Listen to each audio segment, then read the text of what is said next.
Hi guys, JDB Gaming here, and welcome back to another episode of the Crystal Palace Ultimate Difficulty Career Mode series. To give you a quick recap as to where the last episode ended, we are halfway through the transfer window. We're 12th in the league, pottering along quite nicely, made some significant signings in the last one. 3 in particular: Dorida in centre mid, Joseph Martinez, the main one up front, and then Christopher Schindler, a centre back. So I sort of bought players all across the field. I've spent pretty much all of my budget, so I don't think I can make any more signings. But I've got some wages that I can use to basically get a pre-contract expiry, and there's a couple of players I'm looking at. So I'm definitely not done in the market, that's for sure. As you can see, we've only got one game left, Southampton. I've paused it at this day. I obviously didn't want to skip forward to the Southampton because I wanted, in case of transfers, basically. So I think that's pretty much everything. To give you sort of a quick look at sort of some of the targets I'm looking at regarding my pre-contract expiries, the 3 players basically. It will be Joseph Dermich, Divock Origi, and the last one, if I just scroll to the top, is this guy, Jose Contreras. 24, 69 rated, not the best, but he's got a potential of 78, which isn't too bad actually. And I think Guaita is 32, and I think Hennessy's either 31, 32. So both my keepers are getting on, and he's a like I said, he's got 1 year left on his 6 months left on his contract, so I'd be able to snap him up. And as you can see, the wages wouldn't be a problem. He's only on 1,600, so I could definitely up it a little bit, and he'd accept it. So it wouldn't be too much of a bother on my wages. If anything, it'd just be sort of getting a backup for my main one, because Nick Pope, he's the thing. I think he's the player I'm going to definitely try and get in the summer. Burnley have been playing him. They've been deciding to go for Joe Hart and Tom Heaton instead. If I had money right now, I'd go ahead and get him. Not going to lie to you guys, but I don't, so I'm going to have to wait for the summer to get him.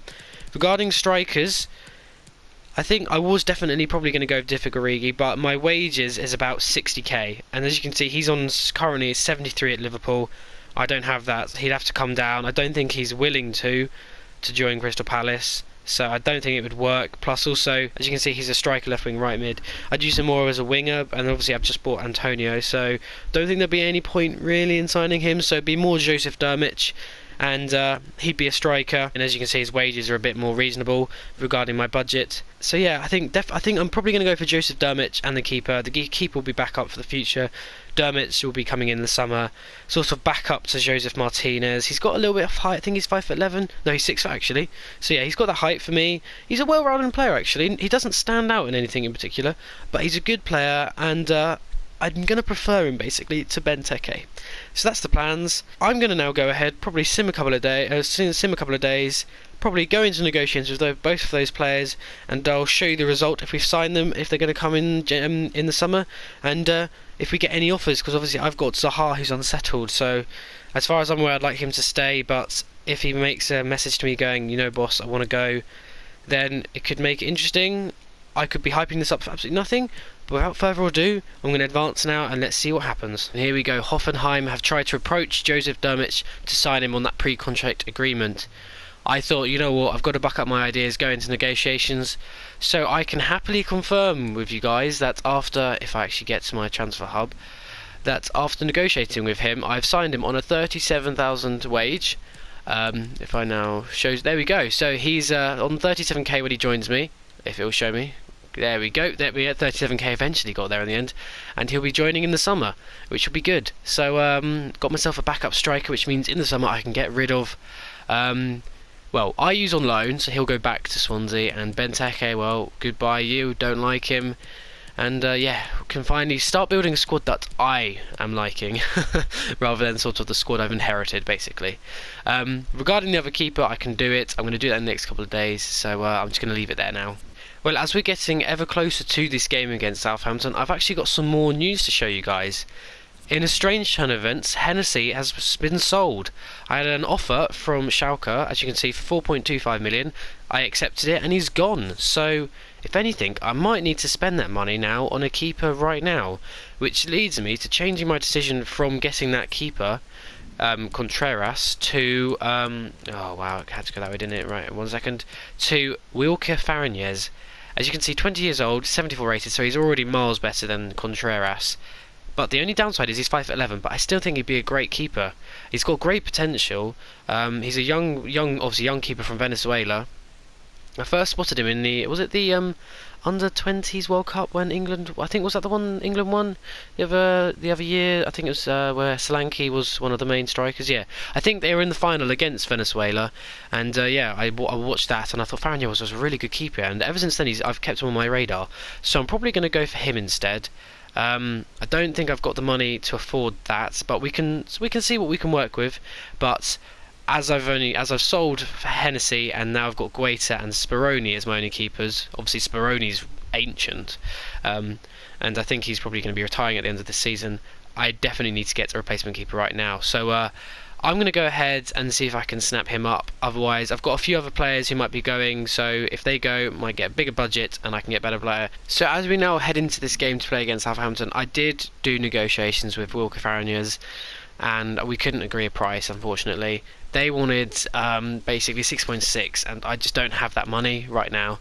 So unfortunately we couldn't go ahead and do the deal, and because then you have to wait a week before you can renegotiate. I don't think I'm going to be able to sign him soon enough. So unfortunately I feel like that is over for him. So maybe selling Hennessy wasn't the smartest of moves.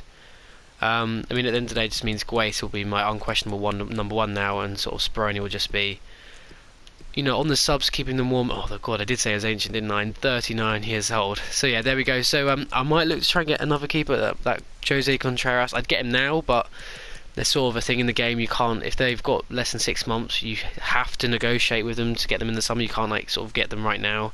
I don't know, it's a weird thing. But yes, anyway guys, I'm going to sort my team out because I've got Fulham in a couple of days time, so I need to make sure I've got some players fit for that game. So I will show you my team when we're getting into the game. So quickly before the lineup for my team comes onto the pitch, this is what Southampton are lining up with. They're doing a 4-4-2 and they've got a new signing up front, Catrone, partnered up with Austin. It's going to be a good game. Southampton in real life are down in the dumps, and in my game I believe they're down there as well. So this is going to be a scrappy game. We definitely need to get a win. Changes to my squad. Tompkins resumes in defence. Schindler isn't going to get his debut just yet. Schlupp comes in at left back. I decided to bring in MacArthur for Maya. I don't know why it got cut short then. Joseph Martinez continues up front with Zaha on his left, and this time I decided to start Antonio on the right. Down the line to Zaha now. Going to keep going. Going to pull that back actually. Edge of the box to MacArthur. Over to no, not Antonio. Derrida instead, and it's straight at McCarthy. Milivojevic to Antonio through the middle, to Zaha, back to Antonio, keeps going with Antonio, cross that one in to, oh I don't know who was that, oh and Joseph Martinez is offside anyway. Breezes past me too easy then. Oh nice calm composed play. Milivojevic sees Antonio in acres of space, then play that in behind for Zaha actually. Can he get a goal? He's in a goal drought, and he does. 1-0. And that is the end of the first half, so we go in with a very narrow scoreline of 1-0. I definitely wouldn't say Southampton are out of it, but I definitely think we can cut them open more and get another goal to put the game to bed. Southampton are trying to catch us on the counter now. Is it going to be successful? Crotone.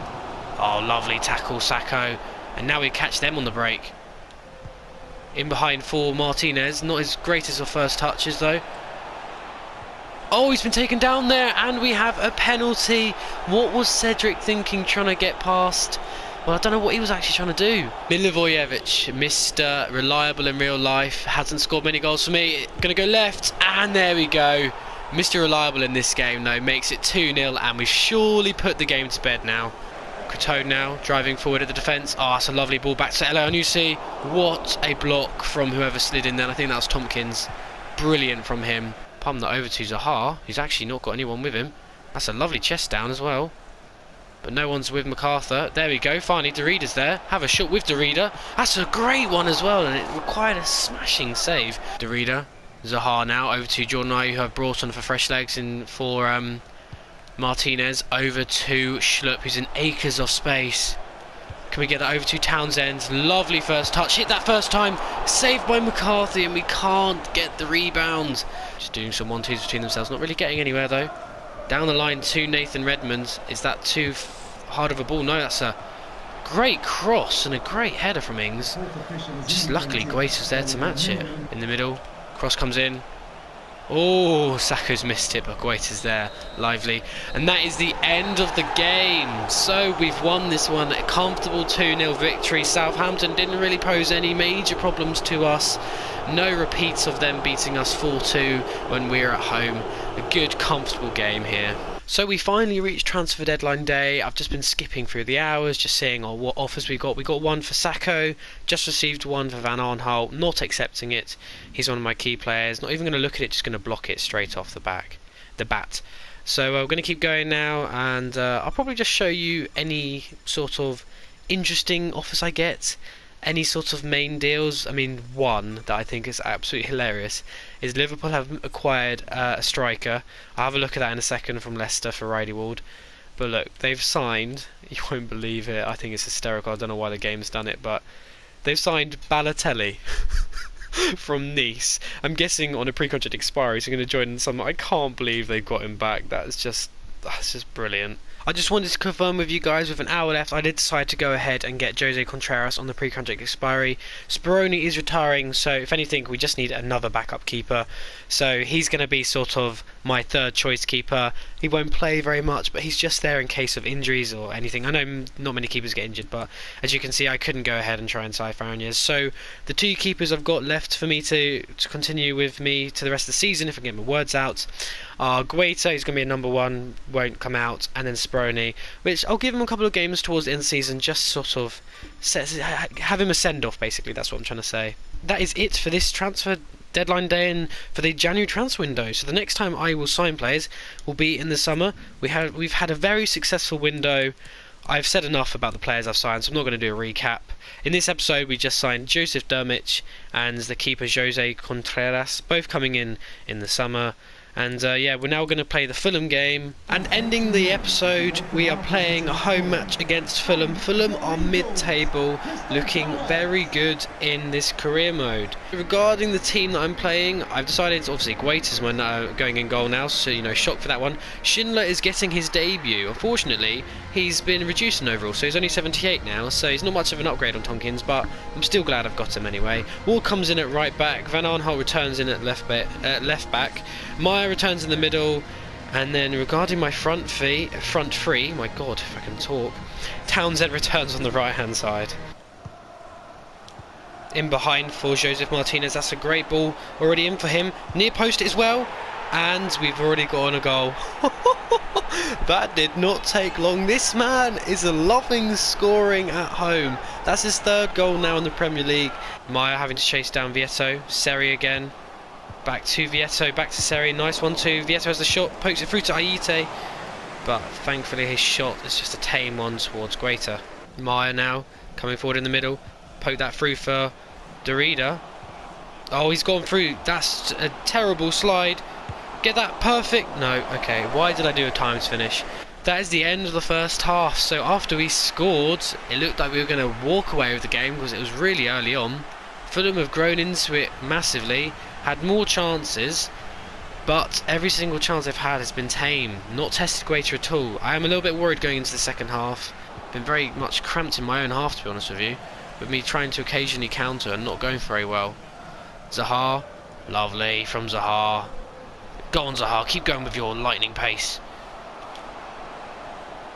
Lovely from Zaha. Shoot, there we go, has the shot, he kept going Zaha. We've doubled the lead, made it 2-0, great individual run from him, had the pace to keep in front of his men, the men chasing him, and then the composure, has a little bit of a fake shot just to, you know, fool the defender, has some space, has a shot. We made it 2-0, he's finally back in scoring form as well. Down the line, Van Arnholt first times it through for Zaha, that's a lovely one from him, get that in the box, Townsend was there, waiting to just power it in the back of the net, but what a challenge from Brian. Riley Ward again, down the line to Van Arnholt, that's a good ball. Oh, he just gets past his man too easy then, right, Van Arnholt with that in near post, far post, sorry, and Townsend's there, and eventually does get a goal. Oh, I couldn't get my foot in then. Oh, Ward got past him too easy then, Shirley did. Edge of box to Kenny, has the shot, and Fulham have pulled one back, just out of nothing. I couldn't get a foot in. We've just conceded a soft goal. Through for Christie. No one's going to him. This is the right back up forward here. Over to Kenny. Oh, he's done me too easy then. Ball comes in. Christie with the header.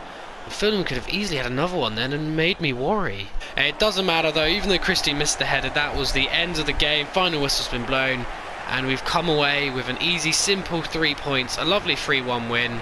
No, it's we're in good form. I definitely feel like we can start climbing up the table now. And there we are, guys. That brings us to the end of this episode. To show you the table, we have climbed up quite a bit down. We started the episode down in 12th. Won 2 games and now we're up in 8th. Definitely going to be challenging for Europa League spot now. I mean, again, Huddersfield down in the dumps, almost relegated already. But it's close between Cardiff and I'd say maybe Newcastle. I wouldn't say Newcastle are out of it. Neither would I say Manchester United. I can't believe they're down there. Almost like the game knows they're doing terrible in real life. Regarding top scorers, Zaha, 2 goals in 2 games, has made himself back up to second with 10 goals. Hazard is storming it though with 17. Regarding next episode, we're obviously going to finish the rest of February off. Probably get into March, do the Burnley game. Sorry guys that it's only been 2 games in this episode. I didn't want it to be too long because obviously I've talked a little bit during the transfer window. So hopefully this won't be too long of an episode. So probably on that note, I don't think there's anything else I need to talk about. So if you have liked this episode, please do hit that like button. I know it's shocking, right? Hey, Milivojevic has just grabbed January Player of the Month. There we go. What's a positive to end on as well? So anyway, yes, please leave a like. Comment if there's anything you want me to do this series, anything you want me to, you know, any particular way you want me to head with it. Subscribe so you never miss a future episode. Also hit that bell icon if you want to be notified.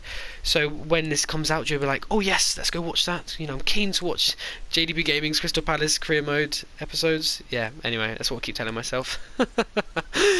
So yeah, that's it guys. That's everything from me. Hope you have a nice evening, morning, afternoon, whenever you decide to watch this. And until next time, see you guys.